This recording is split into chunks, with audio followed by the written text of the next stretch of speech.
அனைவருக்கும் வணக்கம்.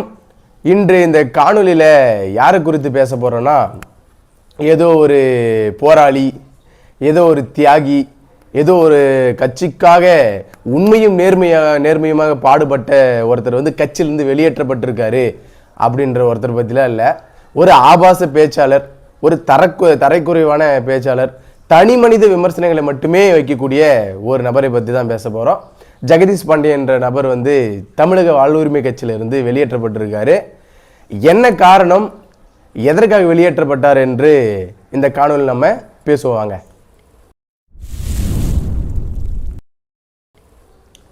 நாம் தமிழர் கட்சியில் தொடர்ச்சியாக 15 ஆண்டுகளுக்கு மேலாக ஒரு அண்ணன் தொடக்கத்திலிருந்து அண்ணன் சீமான் கூட பயணித்த நபர் தான் இந்த ஜெகதீஷ் பாண்டியன் என்ற ஒரு நபர்.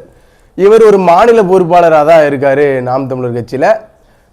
கடந்த ஒரு வருடத்துக்கு முன்னாடி கட்சியிலேருந்து இவர் வெளியேறாரு. இவரை கட்சியிலேருந்துலாம் ஒன்றும் நீக்கலை. கட்சியிலேருந்து நீக்கிறதுக்குன்னு சில விடயம் இருக்குது. என்னென்னா, ஒரு லெட்டர் பேடு போட்டு அண்ணன் சீமான் அவர்கள் கையெழுத்திட்ட ஒரு லெட்டர் பேடு இருக்கும்.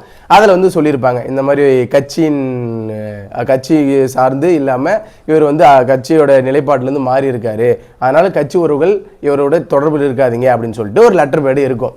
அந்த லெட்டர் பேடு கூட அண்ணன் சீமான் அவர்கள் இவருக்கு வெளியிடல. ஏன்னா அந்த அளவுக்கு தான் நீ ஒர்த்து அப்படின்னு சொல்லிட்டு கடந்துட்டே வந்தார் இந்த ஆளை. இவரே ஒரு ட்விட்டரில் ஒரு 4 பக்க அறிக்கையை விட்டு கட்சியிலேருந்து வெளியேறாரு. வெளியேறியுடன் அவர் இணைந்த கட்சி என்னன்னா தமிழக வாழ்வுரிமை கட்சி. அண்ணன் வேல்முருகன் அவருடைய தலைமையில் இருக்கக்கூடிய தமிழக வாழ்வுரிமை கட்சியில் தான் இணைகிறாரு. இந்த கட்சியில் இணைந்த நாள் முதல்ல தொடர்ச்சியாக அண்ணன் சீமான் மீது அவதூறு மட்டுமே பேசிட்டு வந்துட்டு இருந்தாரு. ஒரு கட்சியிலேருந்து இல்லை, இப்போ ஒரு கட்சியிலேருந்து ஒருத்தர் வெளியே போறீங்க, ஏதோ ஒரு முரண் இருக்கு, தலைமையின் மீதோ யார் மீதோ உங்களுக்கு ஒரு முரண் இருக்கலாம். அதில் எந்த தவறுமே கிடையாது. எந்த கட்சியுமே தலைமை என்று ஒன்று இருக்கும், அதில் சில முரண்கள் உங்களுக்கு இருந்திருக்கலாம். அதில் நீங்கள் வெளியேறீங்க. வெளியேறிலிருந்து எவ்வளோ கேவலமான தரைக்குறைவான அவதூறான விஷயங்களை மட்டுமே நீங்கள் பொதுவெளியில் பேசி வந்த நபர் தான் இவர். இவரெல்லாம் வெளியேற்றினது சரி, ஆக சரி அப்படின்றது தான் நம்மளுக்கு இவர் பேசக்குள்ள தெரியும். அதுலேயும் இந்த நபர் ஜெகதீஷ் பாண்டியன் என்பவரை குறிப்பிட்டு சொல்லணும்னா, அவர் எங்கள் மாவட்டத்தை ஒரு ஒருங்கிணைக்கக்கூடிய பொறுப்பில் தான் அண்ணன் வச்சுருந்தார். கிருஷ்ணகிரி, சேலம், தருமபுரி இதில் ஒரு ஒருங்கிணைப்பாளராக வச்சுருந்தார். இதில் அப்போ அண்ணன் சீமான் அரூர், தருமபுரி மாவட்டம் அரூருக்கு ஒரு பொதுக்கூட்டத்துக்கு வராரு. நம்மளுடைய தொல்குடி மக்களின் ஒரு வாழ்வுரிமை பொதுக்கூட்டம் நினைக்கிறேன், சரியா நினைவில். அந்த பொதுக்கூட்டத்துக்கு வரும்போது ஊத்தங்கரை, எங்களுடைய தொகுதி தான், ஊத்தங்கரை தொகுதியில் அண்ணன் தங்குறாரு விடுதியில். அப்போ நம்மளுடைய உறவுகள் புதிதாக இணைஞ்சவங்க எல்லாருமே புகைப்படம் எடுக்கணும்னு சொல்லிட்டு விருப்பப்படுறாங்க. அந்த நேரத்தில் நம்மால் தான் இருக்கார், அண்ணன் கூட இருக்கார். இவர் தான் அப்படியே கிருஷ்ணகிரியோட ஒருங்கிணைப்பாளர் இல்லையா, அதனால் கூடயே இருக்கார், அண்ணன் கூட இருக்கார். புகைப்படம் எடுக்கணும்னு சொல்லிட்டு சிலர் கேட்குறாங்க பசங்களாம். அப்போ இவர் கொடுத்த ஒரு பில்டப் இருக்கு, அண்ணன் சீமான் கூடலாம் ஃபோட்டோ எல்லாம் எடுக்க முடியாது, அதெல்லாம் நேரம் இல்லை, அது இல்லை அப்படின்னு சொல்லிட்டு இவராக ஒரு பிம்பத்தை கட்டமைக்கிறாரு. நான் தான் அண்ணனை இது பண்ணணும், நான் சொன்னாதான் கேட்பாரு அப்படின்னு சொல்லிட்டு ஒரு கட்டமைப்பை உருவாக்குறாரு. இது போன்ற ஒரு பில்டப் கொடுக்கக்கூடிய ஒரு ஆள் தான் இவர். ஏன்னா நாங்கள் நேர்லேயே பார்த்துக்கிறவரை அந்த மாதிரி ஆள் தான் இவர். அதே போல் அந்த பொதுக்கூட்டத்துக்கே இவருடைய புகைப்படம் போடாமல் தெரியாமல் அடிச்சிட்டாங்க உறவுகள். இவரோட புகைப்படத்தை விட்டுட்டு அடிச்சிட்டாங்க. அதற்கு புகைப்படம் போடலை அப்படின்னு சொல்லிட்டு நம்ம உறவுகளுக்கெல்லாம் கூப்பிட்டு, முன்னாள் மாவட்ட செயலாளராக இருந்த ஒருத்தர்லாம் கூப்பிட்டு எங்களுக்கு அறிவுரை, தம்பி இவருடைய புகைப்படம்லாம் போடணும் தம்பி, இவர் தான் நம்மளுக்கு பொறுப்பாளராக இருக்கார், திருத்திக்கோங்க தம்பி அப்படின்னு சொல்லிட்டு ஒரு புகைப்படத்திற்காக கதறக்கூடிய ஒரு ஆள் தான் இவர். எப்படிப்பட்ட ஆள் பாருங்க. இவர் ஒன்றும் ஒரு கட்சிக்காக உண்மையா நேர்மையா தமிழ் தேசியில் பயணிக்கக்கூடிய ஆள்லாம் ஒன்றும் கிடையாது. ஏன்னா நேரில் பார்த்தவங்க நாங்கள் இருக்கிறோம், ஒவ்வொரு விஷயமும் எங்களுக்கு தெரியும். நீ என்னென்னலாம் பண்ணுவீங்க, நீங்கள் தனிப்பட்ட விஷயம் என்னென்னலாம் உங்களுக்கு இது பண்ணுவீங்க, நீங்கள் எல்லாம் எங்களுக்கு தெரியும். ஏன்னா கிருஷ்ணகிரி மாவட்டம் ஊத்தங்கரை தொகுதி சார்ந்தவங்க நாங்கள், தெரிஞ்சு நடந்துக்குவாங்க. உங்களுடைய விஷயம், அந்தரங்க விஷயம் கூட எங்களுக்கு தெரியும். நீங்கள் பல பேர் அந்தரங்கத்தை வெளியிடுறேன்னு சொல்கிறீங்க. ஆனால் சீமானுடைய அனைத்தையும் அறிஞ்சவங்க நீங்கள் சொல்கிறீங்க. உங்கள் விஷயமே எங்களுக்கு நிறைய தெரியும், அதனால் பார்த்து இருந்துக்கோங்க. இனிமேல் அண்ணன் சீமானை குறித்து அவதூறான கருத்துக்களை பரப்புனீங்கன்னா தொடர்ச்சியாக எங்களுக்கும் தெரியும் பரப்ப. ஆனால் இதை அண்ணன் சீமான் விரும்ப போவதே கிடையாது. அதனால் அண்ணன் சீமான் வந்து இது போன்ற எங்களை சொல்ற போகிறதும் கிடையாது. அதனால உங்களை நாங்கள் தவிர்த்துட்டு வரோம். ஒரு கட்சிக்கு தலைமையில் சில முரண்பாடு ஏற்பட்டு வெளியேறலாம். ஆனால் வெளியேறு நாட்டில் இருந்து நீங்கள் எப்படிப்பட்ட கருத்துக்களை நீங்கள் பேசி வரீங்க?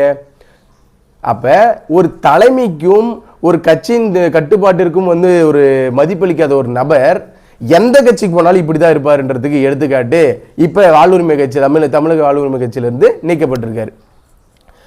வேல்முருகன் மீது அனைவருக்குமே ஒரு வருத்தம் இருந்துகிட்டே தான் இருந்துச்சு. என்னன்னு கேட்டிங்கன்னா, எத்தனையோ முரண்பாடுகள் இருக்கலாம் அவருடைய நிலைப்பாட்டில், அவருடைய அரசியலில். வேல்முருகன் அவர்கள் மீது அவர் சேர்ந்திருக்கக்கூடிய கூட்டணி கட்சி இருக்காரு அப்படின்னு இருந்தாலே அண்ணன் சீமானுக்கும் அவருக்கும் இடையே இருக்கிற உறவு என்பது ஒன்று இருக்கு. அதை வந்து சீர்குலைக்கும் விதமாக வந்து இவங்கெல்லாம் பேசிட்டே வந்துட்டு இருக்காங்க பொதுவெளியில். இவர் மட்டும் இல்லை, இவர் கூடிய கட்சியிலேருந்து சிலர் வெளியே போனாங்க. அவங்களும் என்ன கட்சியிலே தான் இருக்காங்க. அவங்களையும் நீக்கணும்ட்டு நான் ஒரு வேண்டுகோள் வச்சுக்கிறேன். அந்த மாதிரி இவரும் ஒரு ஆள்.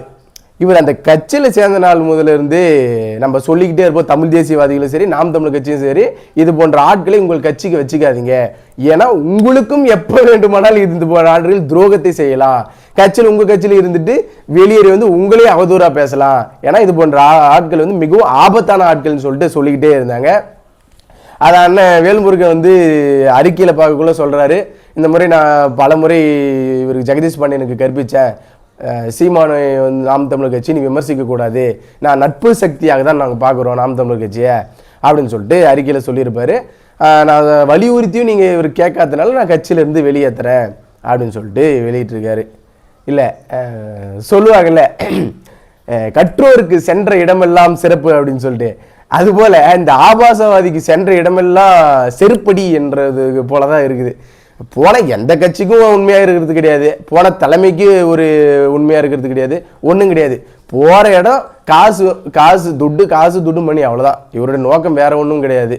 அப்போ தமிழக வாழ்வுரிமை கட்சியிலேருந்து வெளியேற்றப்பட்டார். அடுத்தது எங்கே போகிறாரு அப்படின்னு பார்த்தா, நம்மளுடைய பெருமதிப்பிற்குரிய போட்டுதலுக்குரிய அண்ணன் விஜய் அவர்களுக்கு தொடங்கியுள்ள தமிழக வெற்றி கழகத்தில் இணைஞ்சிருக்காரு. இவர் என்ன சொல்றதுன்னு தெரியல. அடுத்து ஒரு ஆப்பு விஜய்க்கு, அடுத்த ஆப்பு. இந்த விஜய்க்கு ஒன்று புரியுதா என்னன்னே ஒன்றும் புரியல. மரியாதைக்குரிய விஜய் அவர்களுக்கு ஒருத்தர் வந்து புதிதாக ஒரு கட்சியிலேருந்து வந்து வராங்க, வெளியேறி வராங்க அப்படின்னா எதற்காக அந்த கட்சியிலேருந்து வெளியேற்றப்பட்டிருக்காங்க, எதற்காக அந்த கட்சியிலேருந்து அவங்க வெளியேறியிருக்காங்க என்று பார்க்கறதுலாம் ஒன்றும் இல்லை. யாரோ கட்சிக்கு ஆள் வேணும், வா வா வா, ஆள் இல்லை அப்படின்னு சொல்லிட்டு யாரு வந்தாலையும் ஏற்றுக்கிறாரு விஜய் அவர்கள். அதனால விஜய் அவர்களுக்கு நம்ம ஒரு அன்பு வேண்டுகோளாகவும் ஒரு அன்பான ஒரு வேண்டுகோளாக வச்சுக்கலாம். ஏன் என்னன்னா, இது போன்ற ஆட்கள் உங்கள் கட்சியில் வச்சுக்காதீங்க. உங்களுக்கும் அவர் வந்து துரோகத்தை தான் செய்து விட்டு போவார். ஏன்னா இது போன்ற ஆட்களுக்கு எண்ணம்லாம் வந்து ஒரு நோக்கம் அதெல்லாம் ஒன்றும் கிடையாது. அவருக்கு தேவை என்னன்னா, அன்றைக்கு தேவைய ஒரு பணம், அந்த ஒரு புகழ், அவ்வளோதான். அதனால் இது போன்ற ஆட்கள் எந்த கட்சியில் இருந்தாலும் அவர்கள் ஒரு கட்சியில் நிலையாக இருக்க போவதே இல்லை. பொதுவாக வந்து இந்த 5 கட்சி அமாவாசை என்று ஒருத்தரை குறிப்பிட்டுட்டே இருப்போம். அந்த 5 கட்சி அமாவாசையை ஓவர்டேக் பண்ணுறதுக்கு நம்ம அண்ணன் வந்துட்டு இருக்காருன்னு நினைக்கிறேன். போட்டி 2 பேருக்கு இடையில தான் போட்டி அப்படின்ற மாதிரி, இவங்க நீ இத்தனை கட்சி மாறினியா, நான் இத்தனை கட்சி மாறினா அப்படின்னு தான் போட்டின்னு நினைக்கிறேன். சிறப்பாக செய்யுங்க, இந்த போட்டியில் வெற்றி பெற வாழ்த்துக்கள் உங்களுக்கு. இது போன்ற ஆட்களை தமிழக வாழ்வுரிமை கட்சி, நாம் தமிழர் கட்சி போன்ற தமிழ் தேசிய இயக்கங்களில் நீங்கள் சேராமல் போயிட்டு ஒரு 2 கண் கொண்ட ஒரு கட்சியில் சேர்ந்துக்கிறது எங்களுக்கு ஒன்றும் பிரச்சனை ஒன்றும் கிடையாது.